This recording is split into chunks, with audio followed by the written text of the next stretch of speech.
नमस्कार दोस्तों, आज मैं लेकर आया हूँ आपके लिए एक रोमांचक और इंस्पिरेशनल कहानी। जो कहानी शुरू होती है अमन नाम के लड़के से। अमन बहुत गरीब लड़का था। वह पूरा दिन मेहनत और मजदूरी करता, तब जाके उसके शाम के खाने का जुगाड़ हो पाता था। गरीबी से वह बहुत तंग आ चुका था और कुछ बड़ा करना चाहता था। एक दिन उसे जंगल में लकड़ी काटने का काम मिला, तो वह जंगल में लकड़ी काटने के लिए चल दिया। और जब वह जंगल में पहुंचा तो उसने देखा कि एक साधु महाराज ध्यान में लीन थे, तो वह उन्हीं के सामने हाथ जोड़कर बैठ गया। कुछ देर बाद जब साधु महाराज ने आंखें खोली तो खुद के सामने अमन को बैठे पाया।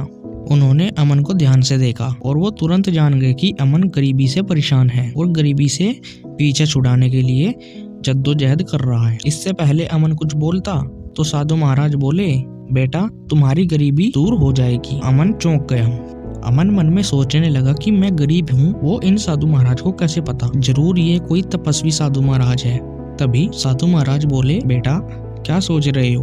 तो अमन बोला, साधु महाराज मैं यही सोच रहा था कि आप मेरे बारे में कैसे जान गए? तो साधु महाराज बोले, बेटा इसकी चिंता मत करो। इस दुनिया में जितने भी प्राणी हैं मैं उन सब के बारे में जानता हूँ और मैं तुम्हारी समस्या का समाधान भी करूंगा। फिर साधु महाराज ने पास में रखा हुआ एक घड़ा अमन को दे दिया और बोले, बेटा तुम इस घड़े को अपने घर में रखना और रोज सुबह इसके अंदर हाथ डाल के एक सिक्का प्राप्त कर लेना। और ध्यान रखना तुम रोज इस घड़े में से सिर्फ एक ही सिक्का निकालोगे, ज्यादा लालच के चक्कर में नहीं पड़ोगे।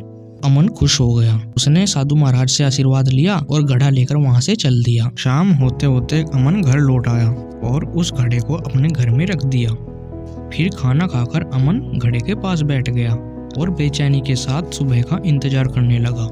इंतजार करते करते वह सो गया और जब सुबह उसकी आंख खुली तो वह तुरंत घड़े की ओर दौड़ा। उसने घड़े के अंदर हाथ डाला तो उसे कुछ महसूस हुआ।